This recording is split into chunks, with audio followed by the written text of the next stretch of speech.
Mesdames, Messieurs, bonjour, bonsoir et bienvenue dans votre émission Avis de la diaspora sur AfroWeb TV. Merci infiniment de votre fidélité sans cesse renouvelée à votre chaîne préférée, la chaîne de la diaspora africaine AfroWeb TV. Il y a la semaine s'est déroulée très bien de notre côté. Nous espérons également de votre côté. Nous en sommes fiers de vous voir aussi en ligne pour ce numéro de votre émission qui s'intéressera sur le sommet USA-Afrique et que pense aujourd'hui la diaspora, puisque la diaspora aussi a son mot à dire. Plusieurs sont ces personnes-là qui sont aux États-Unis et nous avons vu au cours de cette semaine plusieurs présidents qui ont eu à effectuer leur voyage du 13, 14 et 15 et à assister bien entendu à ce sommet et qui nous permettra donc de faire avancer les choses en Afrique. Est-ce que c'est véritablement cela? Quel est le jeu que jouera donc l'Afrique juste après donc ce sommet pour permettre aux uns aux autres, surtout à nos compatriotes au Bercail, de faire avancer notre continent africain? C'est ensemble qu'on le fera et vous êtes avec nous aussi sur cette antenne pour contribuer de près ou de loin à l'édifice. Pour en parler aujourd'hui en lieu et place de notre invité, M. Philippe Amédodji, j'ai l'insigne honneur d'accueillir également pour vous et chez vous l'un de nos collaborateurs, journalistes, présentateurs, qu'on reçoit depuis Mississippi et que vous avez l'habitude de le voir dans plusieurs émissions. Reb Anthony sera avec nous pour ce numéro de votre émission Avis de la diaspora. Et aujourd'hui, nous serons aussi avec monsieur Alès Mikafou, analyste politique qui ne cesse de nous aider par rapport à sa disponibilité. Et aussi, merci infiniment à vous tous qui êtes avec nous pour ce numéro de votre émission. Monsieur Reb, bonjour, comment est-ce que vous allez? Et Oui, comment va bonjour. la grande famille à Mississippi? Oui, bonjour Moïse. Nous allons très bien. Et de votre côté, comment est-ce que vous allez? Très bien, on rend grâce. Alors, monsieur Alès Mikafo, bonjour. Bonjour Moïse et bonjour Reb. J'espère que tu vas bien. Je vais très bien, merci. Merci, c'est réciproque. Des jeunes engagés pour la bonne cause et courageux surtout qui ont le mérite aujourd'hui de discuter avec vous. L'antenne sera libre dans quelques instants à l'autre pour vous permettre vous aussi de nous donner votre point de vue. Vous êtes à la diaspora, vous pouvez nous appeler directement sur le +1 319 462 89 79. Et si vous êtes en Afrique et vous voulez participer à cette émission, ce sera également un honneur pour nous de vous recevoir et de recevoir surtout votre appel par WhatsApp et directement sur le +1 319 462 89 119, numéro affiché à votre écran. Et c'est, comme je l'ai dit, cette semaine a été marquée par le sommet États-Unis-Afrique organisé à Washington du 13 au 15 décembre dernier, 8 ans après donc ce qu'on peut dire où après donc le précédent, il devrait illustrer la disponibilité de l'administration Biden à l'égard du continent alors que la Chine y avance. On en parlera également avec la présence de la Russie en Afrique, la concurrence qui est déloyale en bonne et due forme. Aujourd'hui, nous en parlerons. Alors, première question pour le présentateur, le journaliste Reb Anthony. Quel est le point de vue général ou le bilan que vous faites de ce sommet qui a marqué cette semaine? Bon, il faut le dire, Moïse, que comme tu venais juste de nous informer, c'est après 8 ans, après le premier sommet sous la présidence de Barack Obama, qu'aujourd'hui, l'actuel président Joe Biden a également décidé d'organiser, disons, un tel sommet pour pouvoir rassembler les leaders africains et pour pouvoir voir comment relancer les relations bilatérales et pour relier un peu les relations entre sur les deux continents. Bon, quand on dit le continent américain, voilà, à ce point-là, je vais dire, il y a un peu de problème parce qu'on dit Amérique, Afrique. Beaucoup pensent que l'Amérique se présente comme un pays et pas comme les États-Unis plutôt, comme un pays et non pas comme un continent. Donc, c'est entre un pays et puis un continent. D'accord? Et c'est un peu de relancer les relations après bon, ce qu'on va dire, peut-être de la relation qu'il avait eue entre le continent et puis Donald Trump, qui est l'ancien président des États-Unis. Donc aujourd'hui, chacun essaie de voir quelles sont les possibilités de vouloir donc, de pouvoir plutôt relier les relations avec l'Afrique. Et comme tu l'avais dit, il faut aussi dire que bon, ce sommet va dans le sens où, après Donald Trump, il a eu la présence plus de la Russie et puis de la Chine. Donc, c'est une question de concurrence. S'ils sont là, il faut que nous essayions également de notre mieux pour nous mettre en place. Comme récemment, il a eu le sommet Afrique-France aussi. Donc, chacun organise des sommets avec l'Afrique qui est aujourd'hui au centre des discussions de tous ces continents. Donc, c'est bon. On va voir un peu avec les discussions, soit les points clés qui ont fait donc état de cette rencontre. Avec ça, on va en analyser, voir comment tout cela a été. Voilà le décor qui est planté par Reb Anthony. Alors, Monsieur Alès, quel est le bilan que vous faites donc de vous de votre côté par rapport à ce sommet USA-Afrique? Merci Moïse. Quel est le bilan de ce sommet? J'aurais souhaité plutôt que tu me poses la question de savoir quelle est l'observation générale. Oui, Moïse, et il faut faire le constat selon lequel l'Afrique aujourd'hui est devenue un enjeu majeur de toutes les grandes puissances internationales. Je peine à comprendre à quel point aujourd'hui toutes les puissances de ce monde aisément parviennent à se disputer l'Afrique. Et l'Afrique se laisse avoir aisément. Pourquoi je dis cela? En cette année, il y a eu un sommet Afrique-Russie. Et récemment, nous venons d'assister à cette semaine un sommet USA-Afrique. Moïse, quel est ce continent, pas un pays, ce continent avec des présidents dits souverains, même si nous savons que c'est une souveraineté factice, est facilement absorbable par les puissances étrangères. C'est dangereux pour l'avenir de l'humanité tout entière, du moment où l'Afrique ne se respecte pas.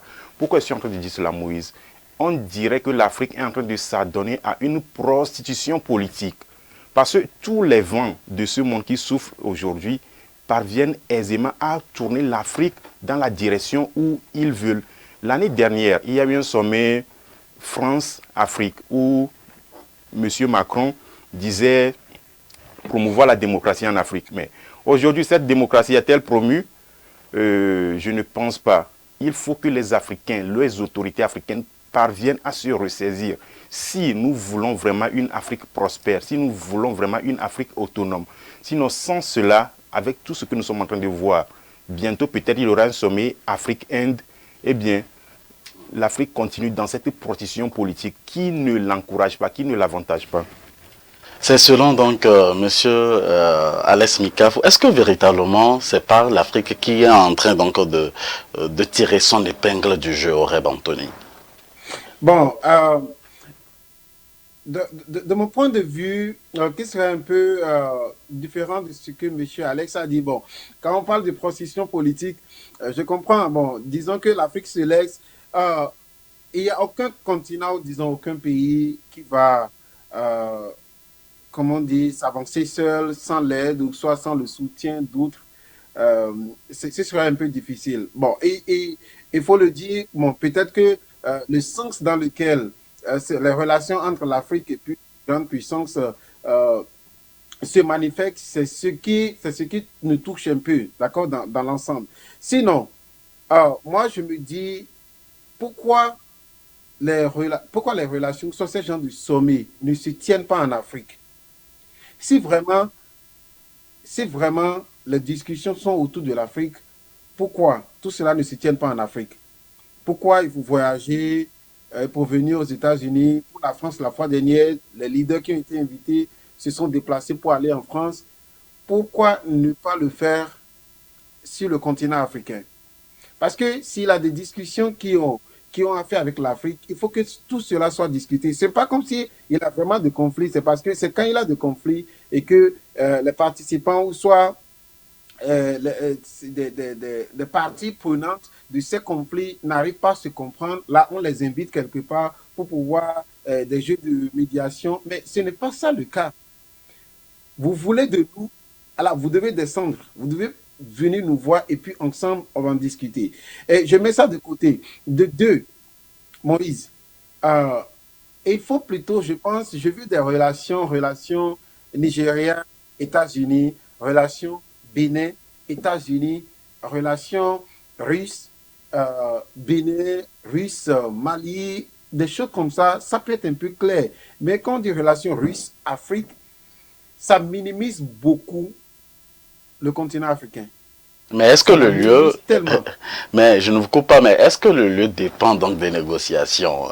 C'est vrai que ça ne Oui, permet ça pas à dépend. l'Afrique de rentabiliser ou soit de d'économiser sur les fonds parce qu'on sait que le déplacement de toutes les délégations africaines dans tous ces pays occidentaux leur permettre de dépenser encore plus. Donc, mais par contre, quand au cours de cette émission, vous le savez tous, ce n'est plus un secret de polichinelle pour quelqu'un d'autre. Il y a 55 milliards de dollars qui a été octroyé aux pays africains lors de ce sommet. Donc, à qui profite alors? Donc, est-ce que c'est le lieu qui cause problème ou bien c'est le profit qui cause problème? Attends, avant que Alex ne réponde à ces questions. Moïse, lorsque tu nous parles de 500 milliards de dollars, euh, écoute, mettons ça de côté d'abord. Qui est-ce que tout cela profite? Et il fallait voir si les dirigeants, comment on dit, les dirigeants, ou soit les leaders de grandes puissances pourraient visiter l'Afrique. Bon, c'est nous, à ce point, moi, je pense que nous pouvons gagner. Des centres très simples. Les hôtels et tout cela qu'on paye, mais ça ajoute à l'économie du continent. Mais chaque fois, c'est nous qui nous déplaçons pour aller de l'autre côté, et en grand nombre d'ailleurs. Mais Moïse, toi aussi, il faut revoyer un peu cela. Moi, je ne. Comme la question dont tu as posé, tu as voulu savoir si le lieu n'a pas. Quand on parle d'effets, on a des effets d'espace aussi. Parce qu'on est chez eux, des fois, on est obligé de s'adapter à tout ce qui se passe là-bas. Mais quand vous êtes chez vous et puis quelqu'un vient sur votre terrain pour vous demander, c'est comme si c'est vous qui vous déplacez de l'autre côté pour faire des demandes. C'est ce que ça veut dire. J'ai totalement saisi ta position, mais Monsieur Alès, vous allez répondre tout à l'heure à ma question. On aura beaucoup plus de questions à se poser au cours donc et d'interrogations à répondre au cours de cette émission. Est-ce que c'est le lieu qui cause problème pour nous les Africains ou par exemple on sait que la réalité, il y a eu le président Obama qui avait fait le déplacement pour aller en Afrique contrairement à son au prédécesseur de Joe Biden qui est Trump. Jusque là on n'a pas vu pour le moment Joe Biden, si je me trompe, hein, en Afrique officiellement, comme cela se doit. Subsaharienne, non. Ouais, mais donc, est-ce que c'est le lieu qui cause problème? Moïse, le lieu n'est pas le problème fondamental. Le lieu peut être un problème partiel, mais pas le problème fondamental. Voyons, lorsque vous avez vraiment besoin d'une aide et que tu n'es pas seul, il faut vraiment se concerter. Pourquoi les pays africains ne parviennent-ils pas à se réunir, à se voir entre eux-mêmes? Par exemple, une réunion CEDEAO avec la communauté des pays de l'Afrique centrale. Pourquoi pas des rencontres de ce genre? C'est là que tu vas voir que l'Africain qui dirige la chose publique affiche une psychologie de manque de confiance. Voyons un peu, avions-nous déjà vu les pays occidentaux, quels qu'ils soient, prenons les pays de l'Union européenne, d'autre part, et en partie le Canada et les États-Unis réunis. C'est des pays qui se rencontrent à des occasions spéciales et surtout dans des circonstances exceptionnelles. Mais à notre niveau en Afrique, les pays africains ne parviennent pas à s'organiser, à se voir entre eux. Et tu faisais allusion tout récemment de 55 milliards de dollars octroyés. Moïse, un montant octroyé à quelle fin? Si nous savons bien que dans la civilisation occidentale, le seul centime n'est jamais donné gratuitement. À cela, nous pouvons faire référence à une fable de La Fontaine intitulée La cigale et la fourmi. Moïse, ces 55 milliards de dollars, les pays africains vont-ils se les répartir? l'Occident, l'Amérique qui est en train de donner ce fonds, est-ce un don, un cadeau? Je ne pense pas. L'Afrique est en train de se frayer du gouffre à l'avant si elle continue pas à accepter les offres de ce genre. Aujourd'hui, Moïse, nous connaissons tous l'enjeu qui est en place. La chose, c'est quoi? Comment faire pour posséder l'Afrique? Comment l'Occident doit faire pour posséder l'Afrique? Il ne sert à rien de courir certains risques inutiles, Moïse, à vouloir répondre à certaines questions, du moment où ceux qui sont pour devant de la scène se méprisent et au même moment sacrifient l'avenir du continent tout entier. Moi, j'accuse fermement ce déplacement des chefs d'État africains vers les États-Unis. Pourquoi? Si réellement ils sont conscients, ils devraient se faire respecter. C'est l'avis donc de notre analyste, monsieur Alès Mikafo. Alors, Reb Anthony, êtes-vous de même avis que monsieur Alès Mikafo? Est-ce que c'est vrai qu'on a l'habitude d'avoir des fonds de l'extérieur pour aider au développement et autres? On avait vu avec le cas avec le président Obama. Et on n'avait pas, contrairement à Trump, ce n'était pas le cas. Et aujourd'hui, que doit voir la place donc d'un dirigeant africain? Qu'auriez-vous fait? Bon, écoute, Moïse, il faut qu'on revoie un peu notre manière en tant que leader africain, ou soit les leaders africains, aller demander d'aide chaque fois. Est-ce que ces aides qu'on reçoit, ou que nous recevons plutôt des États-Unis ou soit des grandes puissances, est-ce que ça nous aide? Est-ce que les aides nous aident? Ça, c'est une question. En fin de compte, lorsque vous prenez ces aides, par exemple, que récemment, vous voyez, le Ghana a décidé de ne plus payer, comment on dit, je pense, du gaz euh, avec du dollar. Au contraire, elle veut de l'or. D'accord? On peut vous donner de l'or parce que c'est ce qu'on a. Parce que lorsque vous faites ces échanges et puis chaque fois, lorsque vous recevez ces aides, ce ne sont pas des dons, comme Alex l'a dit. Vous devez rembourser, mais par quel moyen? Comment est-ce que vous remboursez cela? Aujourd'hui, plusieurs pays africains sont endettés parce que cette chose que nous appelons des aides, en concret, ce ne sont pas des aides. Pourquoi ne pas revoir un peu nos politiques, nos dépenses? On peut s'en sortir avec tout ce que nous avons. Mais chaque fois se déplacer pour aller aux États-Unis, pour aller en France, demander de l'argent. Mais jusqu'à quand on va finir avec ça? On peut dire, j'ai beaucoup entendu ça, que les États-Unis font partie des pays les plus endettés du monde. Mais euh, est-ce qu'ils viennent en Afrique pour demander de l'argent? Ils ont leurs moyens, c'est leur économie. D'une façon, s'ils s'endettent, ils s'endettent eux-mêmes. D'accord? Ils s'endettent eux-mêmes. Donc, c'est une question. Et souvent, ce qui se passe, c'est que nos leaders, quand ils sont au pouvoir, ils s'endettent. Et puis, quand ils quittent, pour ceux qui vont quitter, ceux qui veulent quitter, ceux qui arrivent à quitter, ils laissent la place au nouveau dirigeant qui, lui, quand il vient, c'est qu'il se voit absorbé complètement par la dette qui est là. Et puis, lui aussi, il continue, il fait la même chose. Et c'est le contribuable, c'est le peuple qui paie, en fin de compte. Donc, il faut revoir un peu toutes ces questions. Les 55 milliards de dollars que les États-Unis ont annoncé, quel serait le compte? Ça va dans quel compte? Bon, sinon, j'aurais vu que, bon, ils ont parlé de la santé, et voilà, tout un peu de ça. Bon, je pense que vraiment, et il faut revoir la demande d'aide. C'est tout ce que je peux dire. La demande d'aide.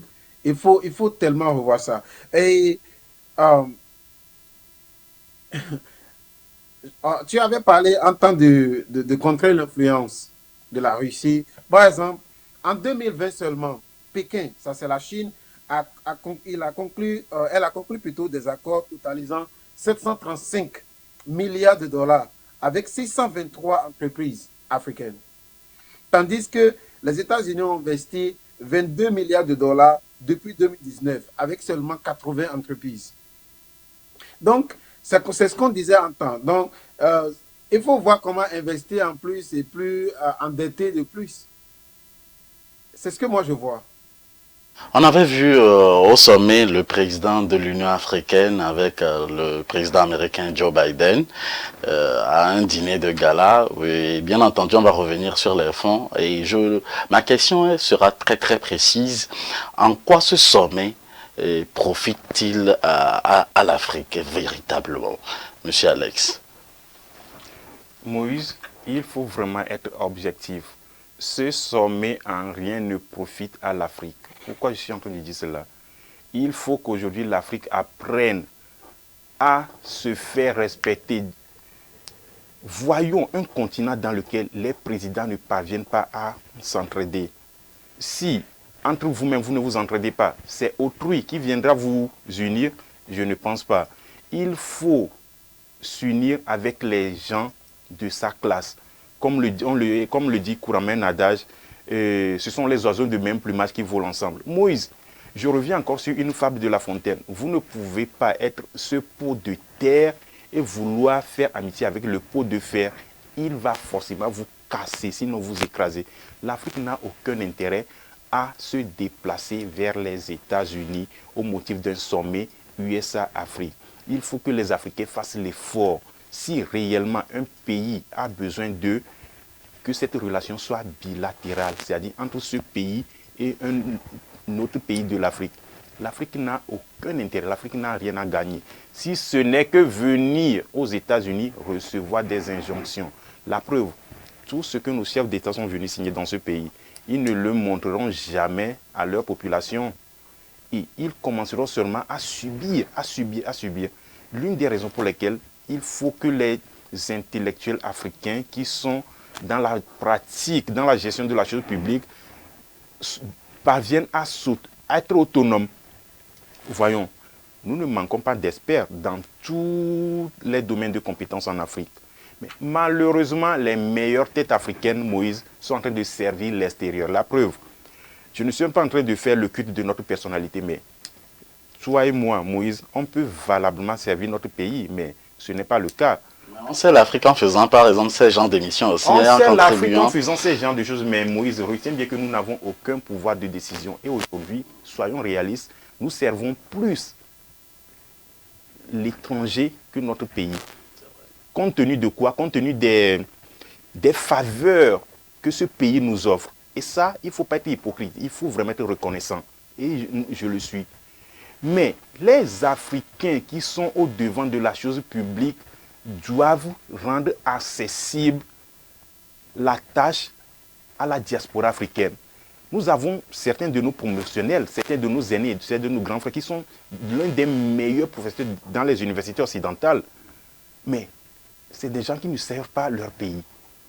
En cela, Moïse, je dis, l'Afrique perdra toujours, toutes les fois qu'elle sortira de sa terre natale pour aller à un sommet à l'extérieur. L'Afrique ne sera que perdante. Il faut que ce paradigme soit inversé.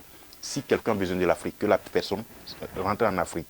Comment changer ce paradigme, comme vous l'avez dit? On en parle là également avec les téléspectateurs à qui nous pouvons donner maintenant le feu vert pour nous appeler sur le plus 1 319 462 89 119 et contribuer avec leurs idées. Nous sommes ensemble à la quête du savoir et c'est le rendez-vous du donner et du recevoir. Merci infiniment à vous qui essayez de partager également notre émission sur les réseaux sociaux et disponible également sur notre chaîne YouTube où nous sommes en direct, sinon sur le www.afrowebtv.com/live si vous voulez être en direct avec nous. Nous parlons aujourd'hui de ce sommet qui a marqué cette semaine, sommet États-Unis-Afrique. On vient de parler également donc des bénéfices. Alors, quels sont les bénéfices vu qu'il y a déjà les États-Unis qui prévoient consacrer 55 milliards de dollars aux pays africains? Quel pourrait être le bénéfice donc des États-Unis dans les jours à venir, disons en 2023? Reb Anthony.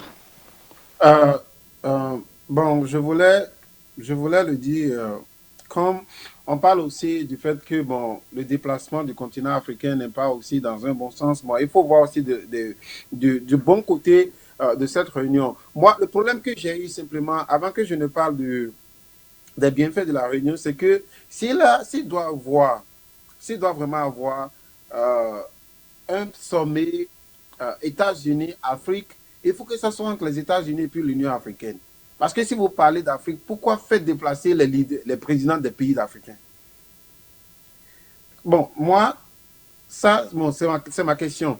Mais euh, il y a eu trois grandes décisions qui ont été prises lors de ce sommet. Et ces trois décisions, je pense que de plus, je pourrais dire que c'est ça ce qui, pour moi, aurait valu le déplacement des leaders africains. Et pourquoi pas peut-être tout simplement du président de l'Union africaine? Pourquoi toute l'Afrique allait se présenter là-bas? Par exemple, bon, l'investissement de la somme d'argent dont on a mentionné pour le commerce, dans les 55 milliards, il y a 15 milliards qui est réservé pour le commerce et l'investissement sur le continent.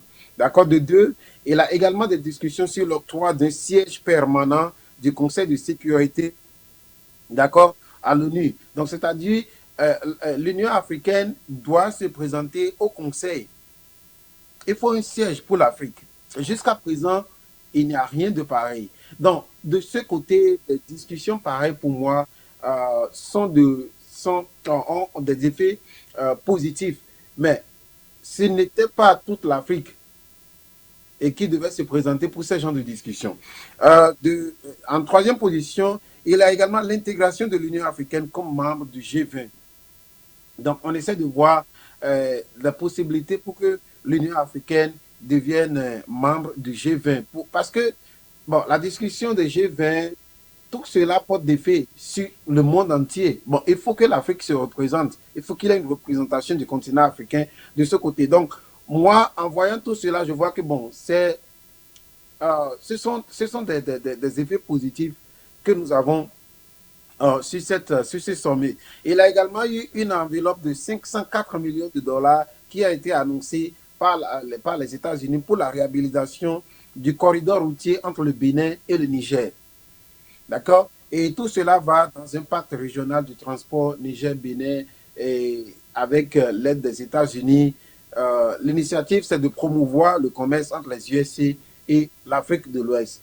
Bon, vraiment, comme je l'ai dit, l'intégration de l'Union africaine au G20, l'octroi d'un siège permanent au Conseil de sécurité de l'ONU pour l'Afrique, oui, ce sont des choses dont on a besoin. On a besoin de tout cela parce que nous faisons partie du monde. L'Afrique en fait partie. Il faut que nous soyons représentés dans ces grandes instances.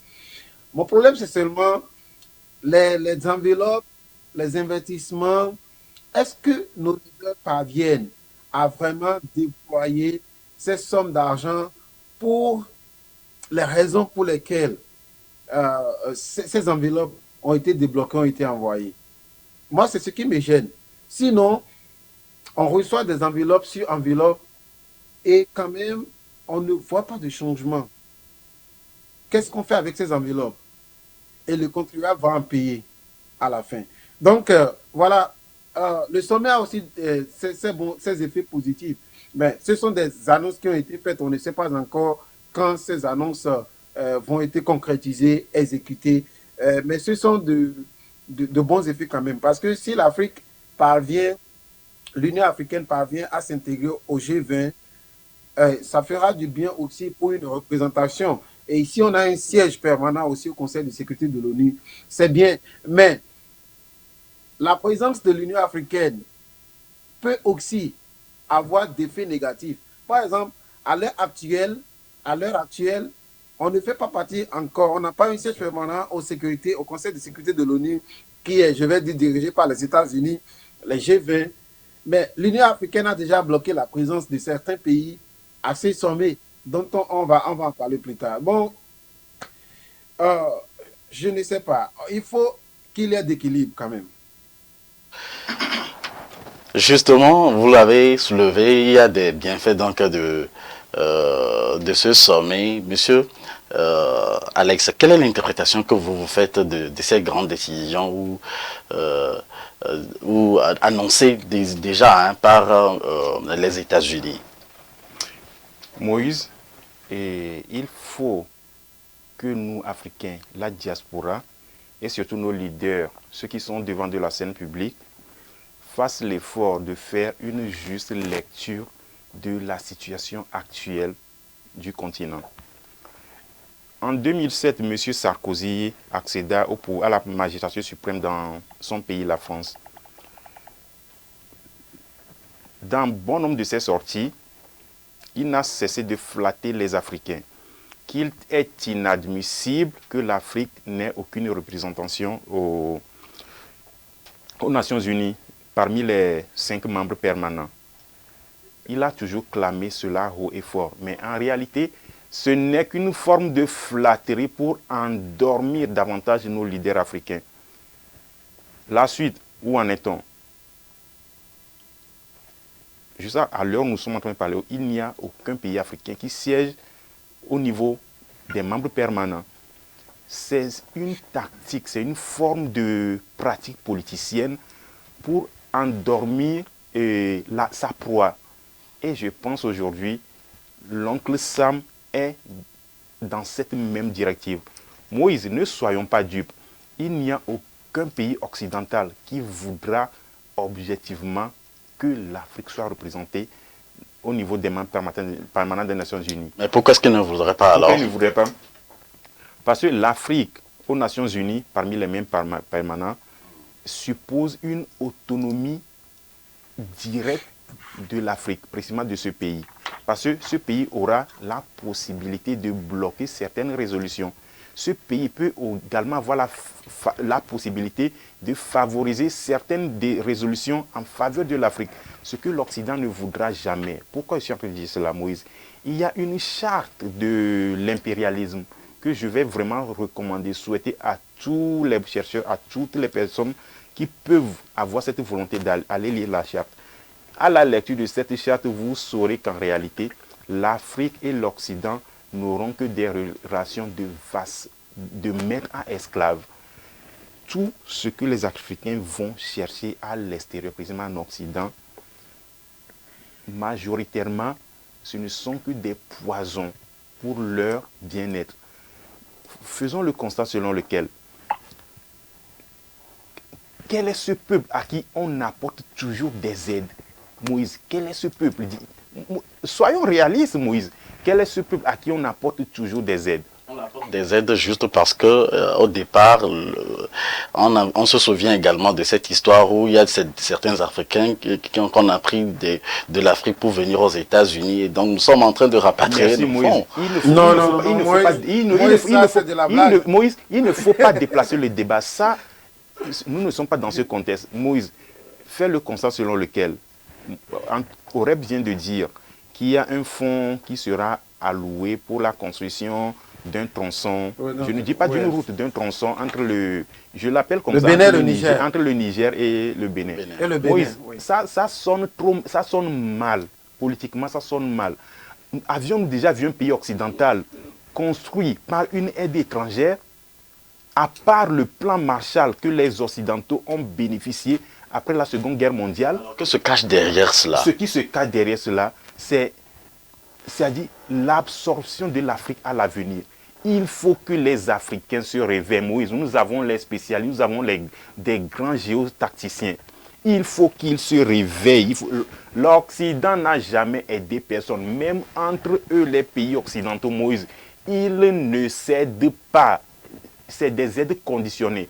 La preuve, le conflit ukrainien, entre l'Ukraine et la Russie doit être très illustratif par rapport à ce que l'Union européenne vit vis-à-vis de son protégé, les États-Unis.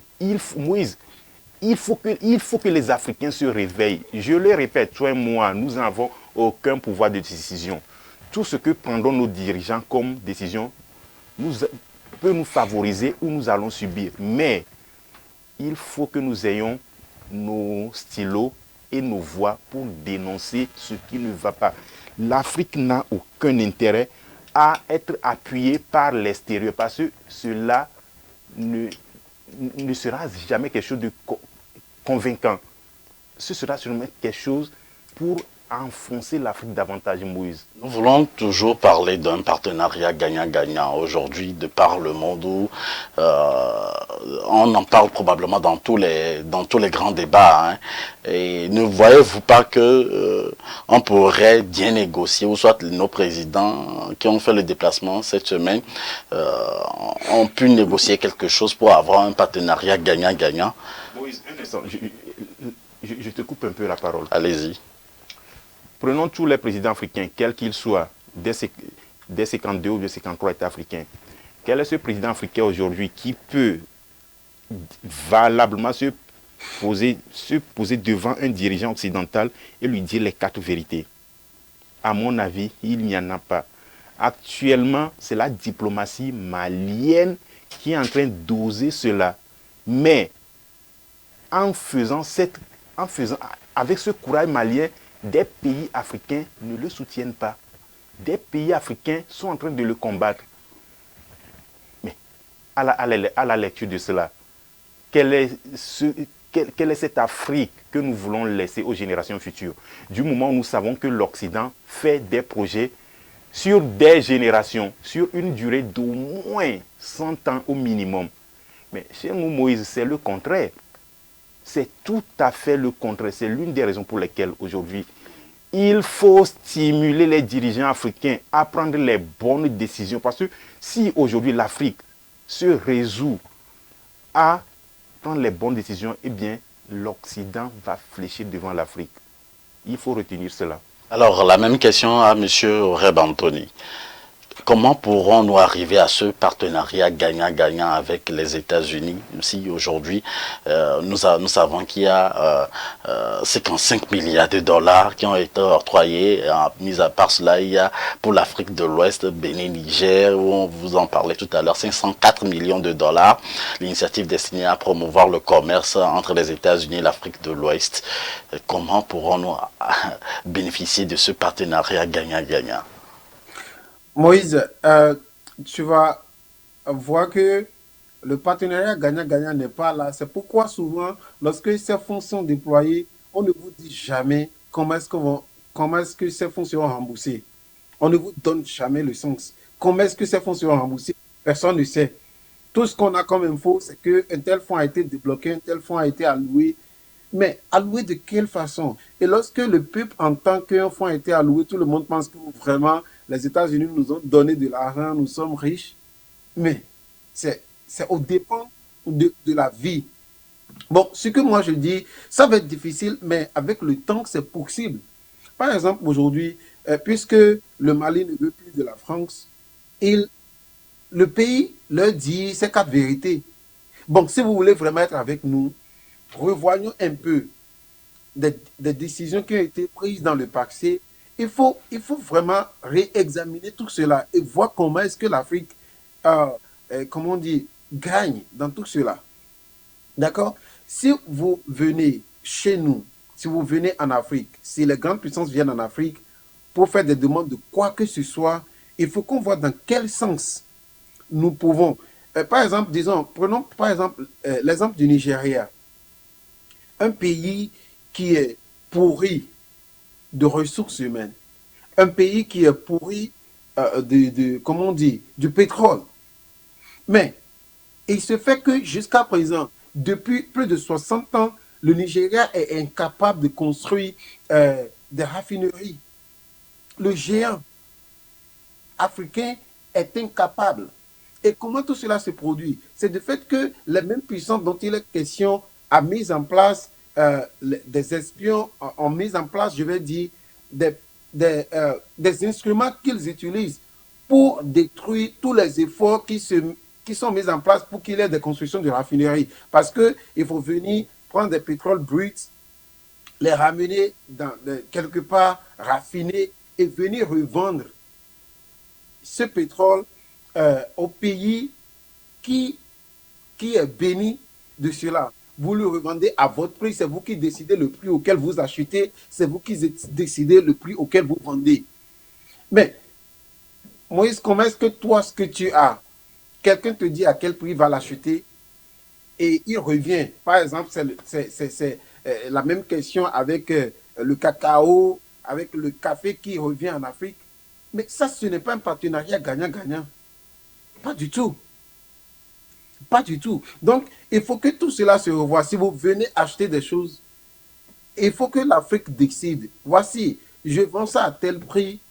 Et lorsque vous revenez, on discute du prix qu'on va l'acheter, du fait que nous allons aussi gagner. Mais aujourd'hui, ce n'est pas ça.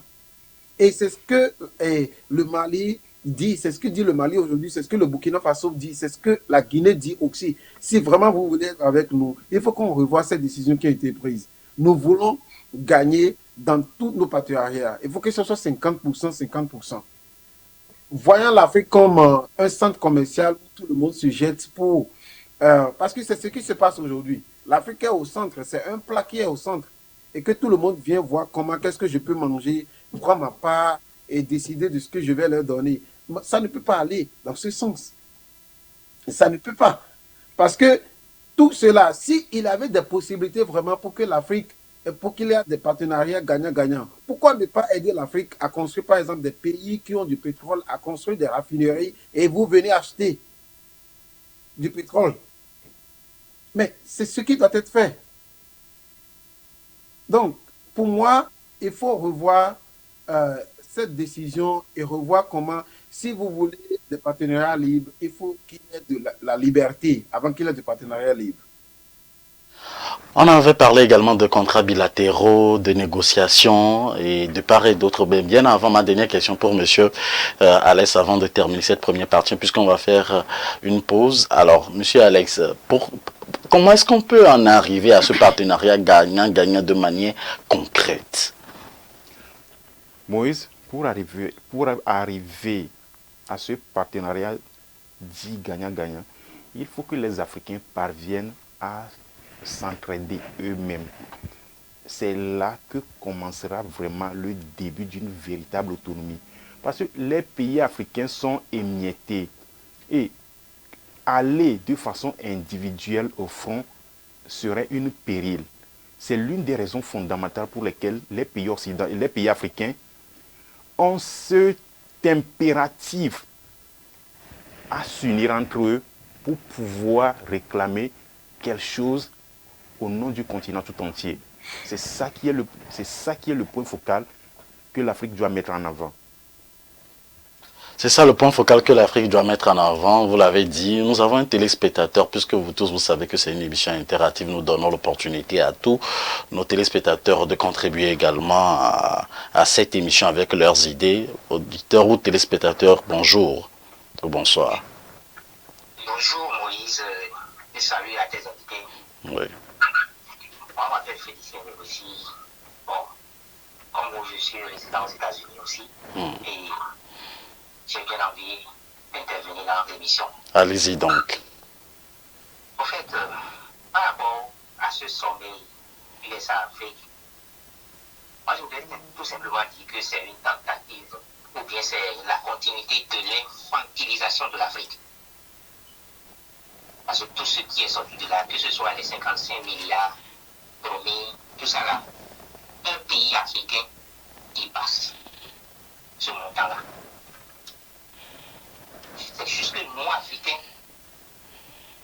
c'est que nous, jusqu'à présent, on ne se rend compte pas de notre valeur à nous. Le jour où on va comprendre qu'un Togolais, un Béninois, un Malien, un Burkinabé peut se mettre ensemble dans l'intérêt de l'évolution de l'Afrique, tous ces problèmes seront résolus. Parce qu'aujourd'hui, c'est un système qui tient nos chefs d'État et qui les maîtrise. Le système financier, à travers la Banque mondiale, le FMI, où presque tous les pays africains sont endettés. Et quand ce système fait appel, ils ne pourront que courir comme des petits gamins. Mais la diaspora africaine a un grand rôle à jouer dans la libération de l'Afrique et dans le développement de l'Afrique. Nous avons un grand atout. Étant des citoyens vivant en Europe ou aux États-Unis, on peut avoir confiance, on peut se donner la confiance et se mettre ensemble. Pourquoi ne pas créer ensemble un fonds d'investissement?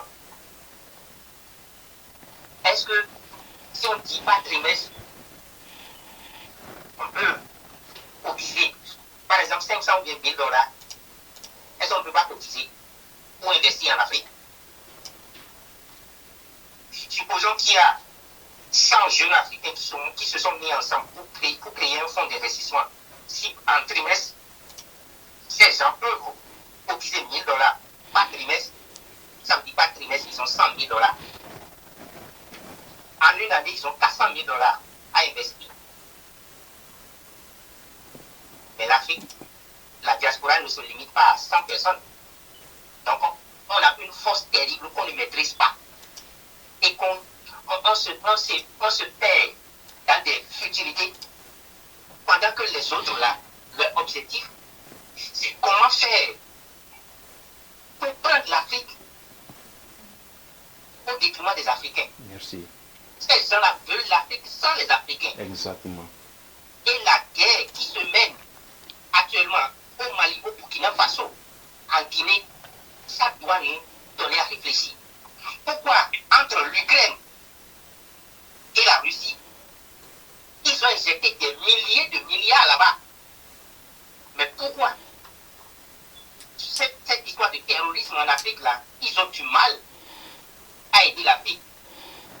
Ces gens-là ne veulent jamais aider, ils ne vont jamais aider l'Afrique. Justement, à ce sommet, ils ont parlé de ça. C'est vrai qu'on fera une pause tout à l'heure, mais je voudrais poser la question de savoir, ne pensez-vous pas que les États-Unis peuvent aider les pays africains concernant ce problème de terrorisme qui prévaut en Afrique? Ils ne vont pas les aider. C'est des promesses qui ne seront jamais tenues. S'ils vont aider l'Afrique à résoudre le problème du terrorisme, ce ne serait pas aujourd'hui. C'est parce qu'aujourd'hui, la Russie est en train de revenir avec des aides concrètes et en train d'aider des pays concrètement qui veulent dissuader l'influence de la Russie en Afrique. C'est pourquoi ils ont organisé ce sommet. Et donc, c'est pour ralentir l'avancée de la Russie en Afrique, rien d'autre. La transition est très belle, très bien trouvée. Et pour faire la pause, merci infiniment de nous avoir appelés. Ça fait plaisir de vous écouter et appelez-nous très très souvent pour vos points de vue aussi, puisque c'est avis de la diaspora. Merci infiniment. On va faire une pause de 30 secondes et revenir juste après. Voulez-vous sponsoriser l'une de nos émissions sur Afro Hub TV ou contribuer à l'évolution de la chaîne de la diaspora africaine?